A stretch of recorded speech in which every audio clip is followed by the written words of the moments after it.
I'm breathing underwater, I'm weightless through space. I'm soaring like an eagle all over this place. Creatures most will never see are waiting there to look at me, and all I gotta do is breathe underwater. In an undersea facility of some sort, we see a scientist going around the room sciencing.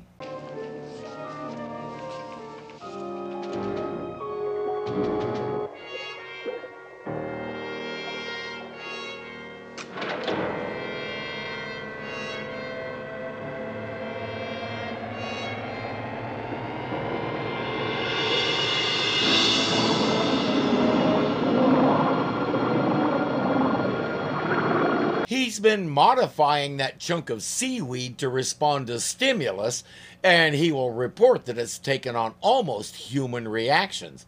We don't know why he wants it to do that. Hydroponic Station Able, Wilson speaking. Nelson aboard Seaview. How are things going down there? Fine, Admiral, fine. I wasn't expecting to hear from you until tomorrow. It's a pleasant surprise. Well, we should be alongside the Sea Lab in about 2 hours. It may be better time than expected. And, we have another surprise for you. Yes, I know. My twin brother Ben is with you, isn't he? Oh, that's right.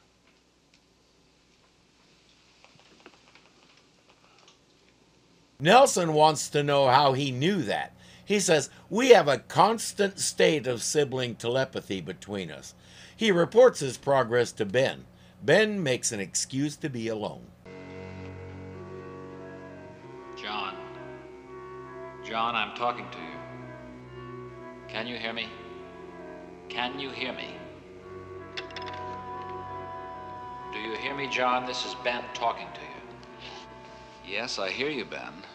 Complete the experiment before we get there. Complete the experiment before we get there. I can't do that, Ben. I don't know what will happen. Do as I say, John. You know you're weaker than I am. You can't defy me. Complete that experiment and do it now. They don't have sibling telepathy. They have a master-slave relationship. John really can't stand up to Ben. And we could tell Ben was evil by that smirk he was wearing the first time we saw him. Completing the experiment involves turning the juice going into that plant all the way up. As we saw, John really doesn't want to do that.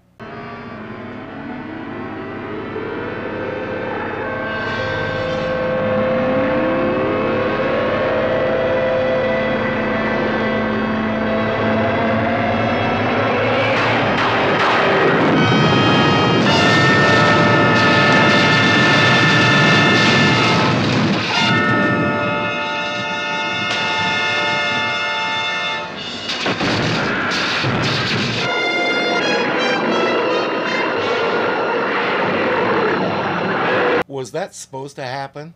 As always, my question is why? What's the purpose of these experiments? Do you really think the hydroponic station can increase the growth rate for these edible sea plants? I think the Wilson brothers might be able to supply the world with food for any population explosion. Yeah, have fun trying to eat that thing. May I make an announcement? There's plenty of food in the world. The problem isn't supply. The problem is distribution. Getting it to the hungry people. Instead of making more food that they still can't reach, work on that problem. Right now, you guys are trying to fix the toilet by working on your bicycle. The Seaview was too far away to register the explosion, but they can see the shockwave coming at them.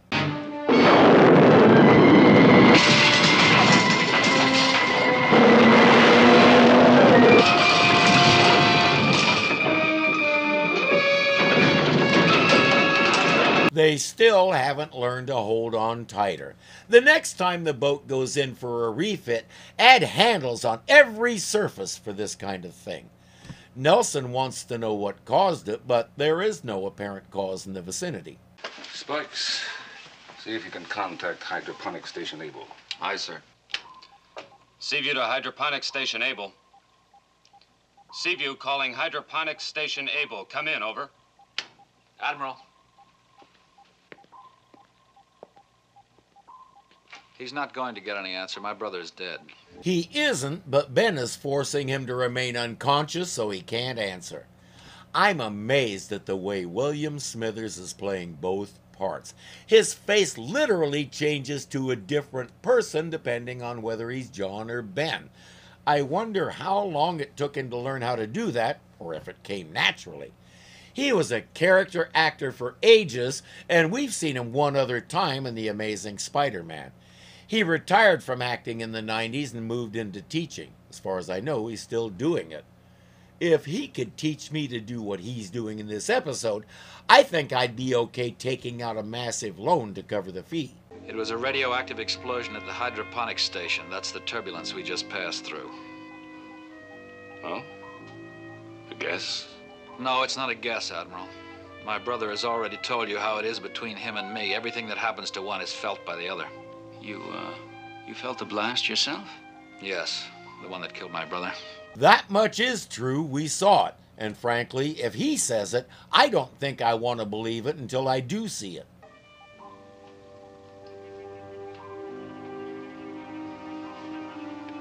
Yeah, keep trying. Yes, sir. Nelson, ever the skeptic, even after he met one of his own ancestors. It is possible to be so science-y you miss a lot that doesn't fit your worldview. For 30 years, I couldn't do that.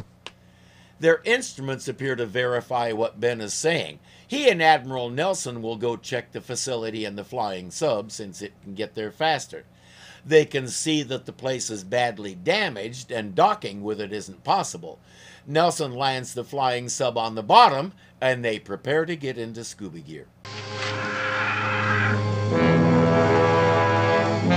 Copy.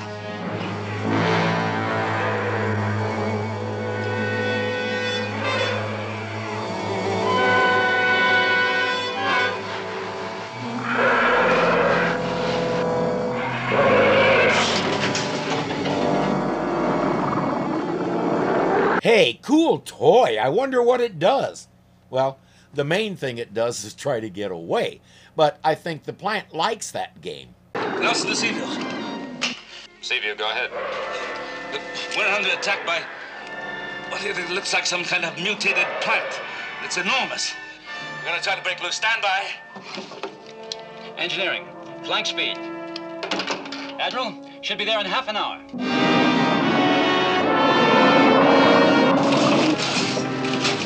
So they only have to do that for another 30 minutes. Piece of cake.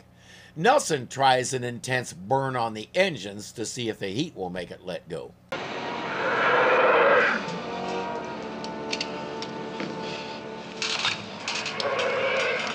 Seaview. Seaview, aye. We're clear. Prepare the docking area. Starting back. Aye, sir.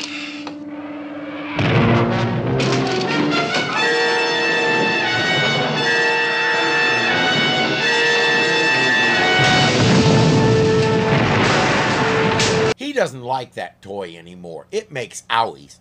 The flying sub is out of commission. No power, no nothing. Flying sub, do you read me? Seaview to flying sub. Come in, over. All right, Spark, stay with it. We should be getting close. Take the con. I'll be in the nose. All right, sir. For most of the first season, Arch Whiting went uncredited as Sparks, but he quietly and efficiently played the dependable radio man through all 4 seasons. We saw him one other time in a bit part in Land of the Giants.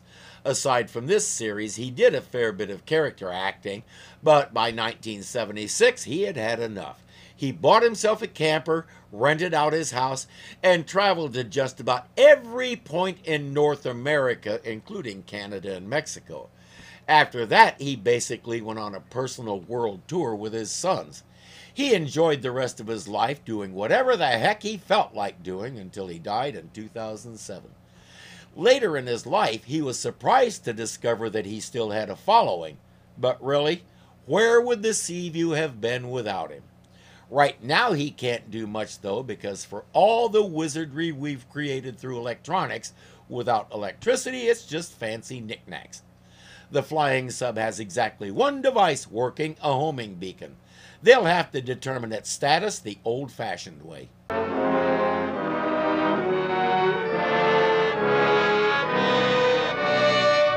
which is to say, look at it. What he sees isn't good. They can't get close because that thing is guarding its toy. Inside the toy, Nelson has gotten some emergency power going. Nelson to Seaview. You read me? Nelson to Seaview, come in. Captain, this is Sparks. I'm making contact with the Admiral. Admiral, are you all right? Fine. We're shaken up a little bit.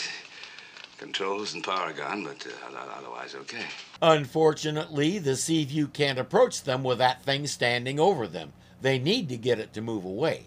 You've got a laser beam aboard the Seaview. Why not have Crane blast that thing with it? Look, if we break it up with a laser, every piece of it that remains might be able to regenerate itself. What makes you think this plant can reproduce by division? Well, what makes you think that it can't? You and your brother invented that thing, you tell me. Is that how it reproduces? Funny how he refuses to give a straight answer. Nelson has his own idea.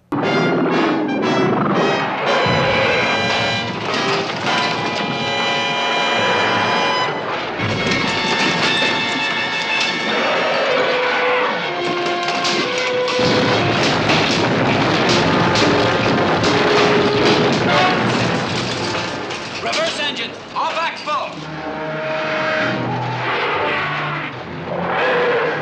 It won't move away on its own. We can't blast it with the laser, so we'll just push it out of the way. That gives Nelson and Wilson time to get into their scuba gear and get out. A rescue party is waiting to take them aboard the Seaview.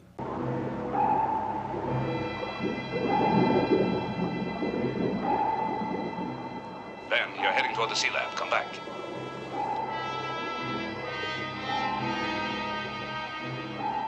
You hear me, Ben? You're swimming in the wrong direction.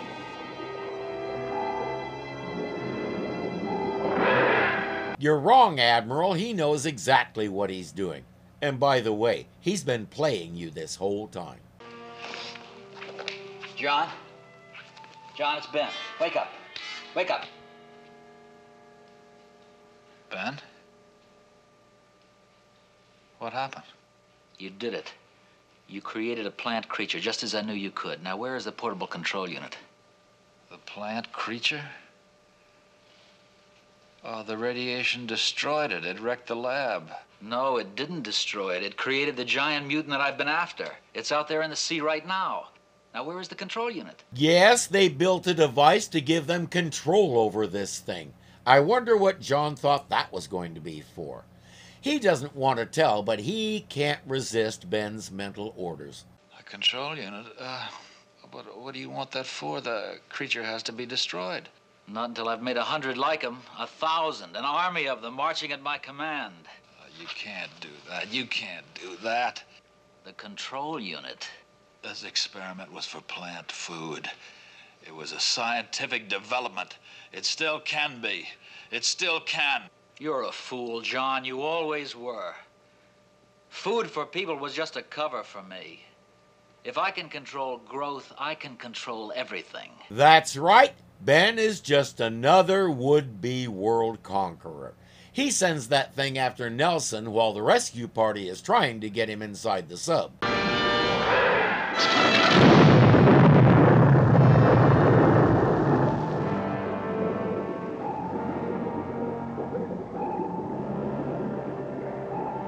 The Admiral didn't want to do that, but Captain Crane wasn't in on the conversation about using lasers.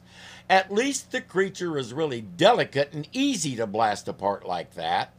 Nelson tells Kowalski to gather up every piece of that thing he can find, just in case they do reproduce through cuttings, which they do. A lot of seaweeds do, and this one is no exception, whichever kind it's supposed to be. Captain Crane and Chief Sharkey will head over to the Sea Lab and see what's going on with Ben. No, Ben, you can't do that. You don't know what you're doing. That's where you're wrong. I can take almost lifeless, insensate vegetable matter and change it into a living thing. The first of many that will answer my commands. You're forgetting why this lab was built, why I came here in the first place. I'm forgetting nothing. Just because you're a deluded fool doesn't mean... John still doesn't get it, but they'll have to discuss it later. What are you doing here, Ben? My brother's alive. Chief, take a look.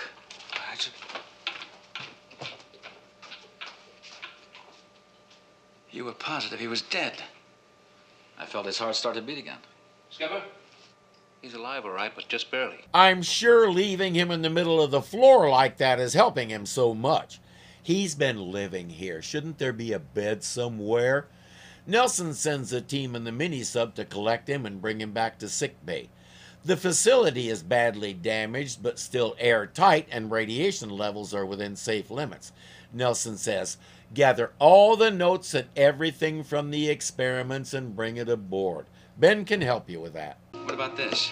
Well, this is just an ordinary bit of sea life. My brother's experimentations with this proved useless. We'd better take it along. The Admiral might want to see it. All right. Ben is lying again, or still, because we saw him earlier dinking with the control unit and making those things move. John is in sickbay. John, this is Ben. I want you to wake up. I want you to wake up. Listen to me, and listen carefully. Admiral Nelson has some cuttings from the destroyed mutant somewhere aboard the Seaview. I want you to find them and place them in the reactor. Do you hear me?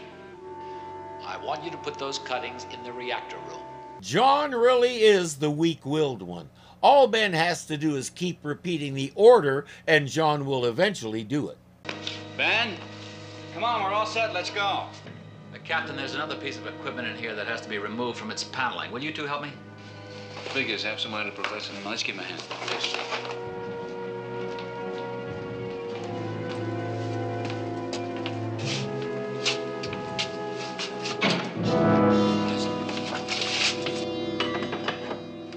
Open the door! Ben suddenly had a change of heart and let them out. Is that really what Crane expects to happen when he yells open the door?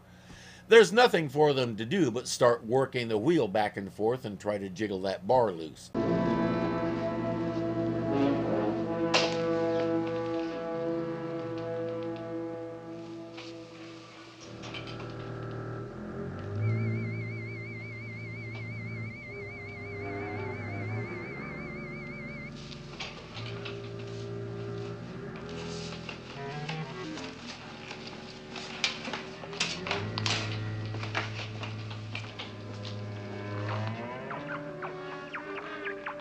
The big one was growling, and this one is making little mewling noises. How? What are you doing here? You're supposed to be in sick bay. Oh, well, I'm feeling much better, thank you. Actually, I came here looking for you. I wanted to discuss the experiments. Oh, well, there's plenty of time for that later. No, but there isn't time. I've got to talk to you now. Now, the first thing on the agenda is to get you back to health. Now, come on. Admiral Nelson's greatest failing is not listening. Stop him, John. Stop him. Nelson. What is it? Oh, I just suddenly felt a little weak.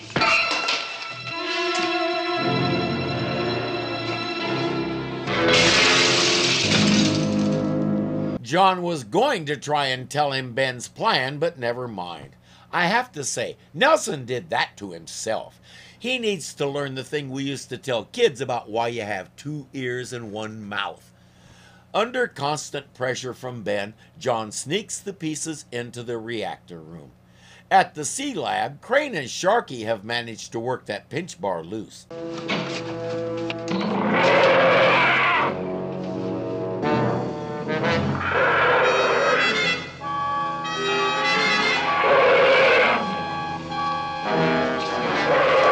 Now we know what he was doing with that leaf on the floor. How are they going to do this? Well, step 1 is back in the closet and close the door. Ben just came aboard without the captain and the chief. He says they stayed behind to gather more stuff. Morton isn't buying it and says tell him to get up here as quick as he can. They can't reach the captain at the Sea Lab, so he knows something is wonky. He wants the Admiral there when he questions Ben. Admiral, this is the exec. I think you better question Ben Wilson up here concerning Chief Sharkey and the skipper. Can you hear me, sir? Admiral, request your presence in the control room. Can you hear me, sir? Can you hear me? Can you hear me now? He sends someone to check on the Admiral.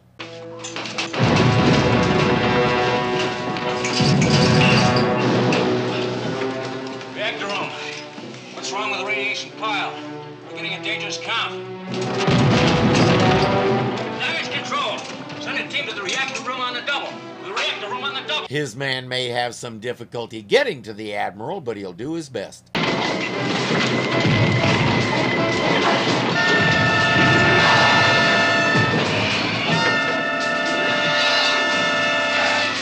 I won't show it killing one of those men because it's not a pretty sight. There's another one still in the reactor room. And then there's this one. I don't know about you, Skipper, but to me, this storeroom is no cool, windswept beach right now. We haven't got too much air left.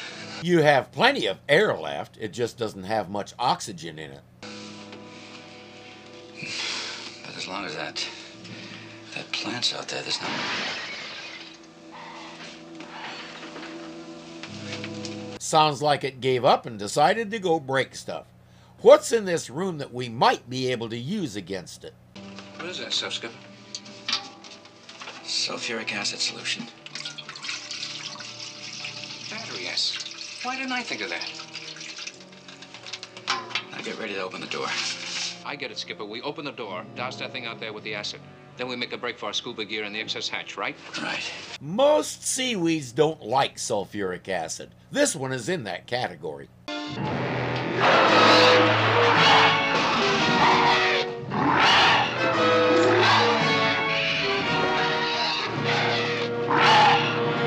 If the solution was strong enough, that should eventually dissolve the whole mess. Admiral Nelson has woken up and Chip has filled him in on everything that's happening. Nelson says, don't use lasers on the one in the reactor room. The pieces will grow into more of those things. John! You've been doing very well. Well, you call creating these monsters, almost destroying the Seaview, turning a great experiment into a deadly destructive force, you call that doing well? Yes, I do indeed. It proves to me, or to us, that we can create and control plant growth. All it's proved is that you can create monsters. No, he created plants with rudimentary sentience. He is the monster. Then destroy them. Destroy them. Go to the armory, get a laser gun, and blast that plant in the reactor room out of existence. As usual, John can't resist Ben's commands. Now, the sensible thing to do when Ben started pushing would be to grab the fire extinguisher next to him and beat him with it. But John is a marshmallow when Ben starts in. It's pretty obvious he's been doing this all their lives. While he's getting the laser pistol, Ben is in the missile room retrieving the control unit from where he hid it when he came aboard.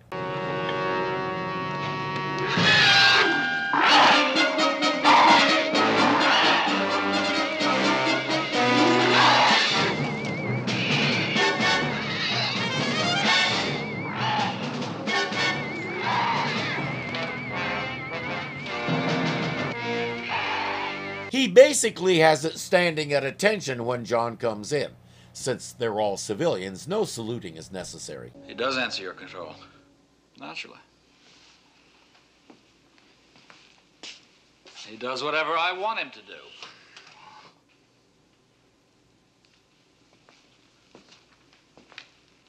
No story featuring identical twins is complete without the split screen scenes. Now that you know that for certain, what do you intend to do? After you use that gun to break up the mutant in the reactor room, I'm going to take over control of them and the Seaview. You can't do that, Ben. No, you can't do that, Ben. You'll destroy the world. It would be horrible. You must stop or it will be disastrous. He speaks with such conviction you can't help but be persuaded. I can't, eh? Watch.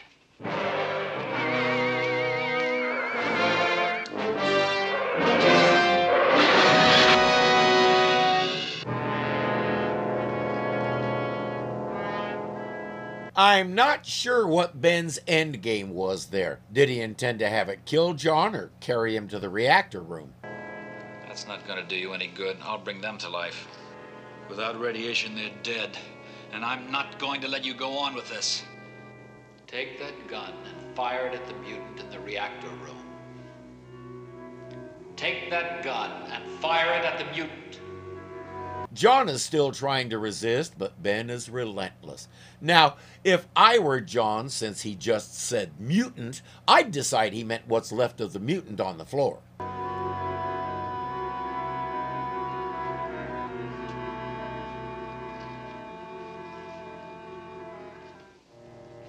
You will fire it, John. Fire it!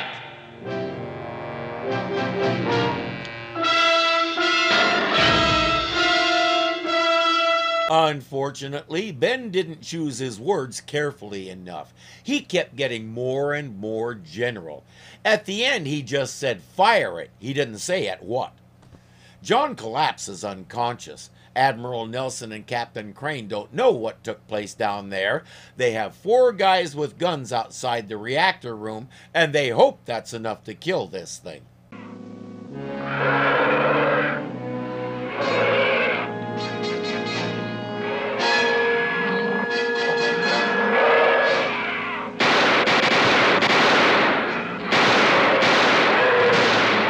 Stop firing! It ain't. Starting to move out. And now they're in trouble because the hatch behind them is closed and they're not going to get it open before that thing grabs at least one of them.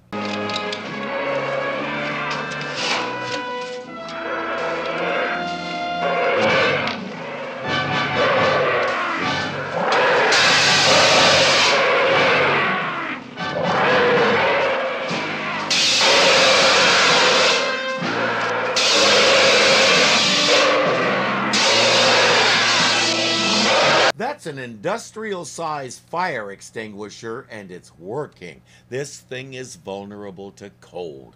Freezing it with that stuff kills it permanently. The reactor is returning to normal, and the Seaview is answering her controls, so it's time to head for home. John Wilson is in sickbay, starting to come around. Nelson assumes he'll be able to tell them where Ben is. I think I know what he'll say. Over there, and up there. All I gotta do is breathe underwater. Breathe underwater. Breathe underwater.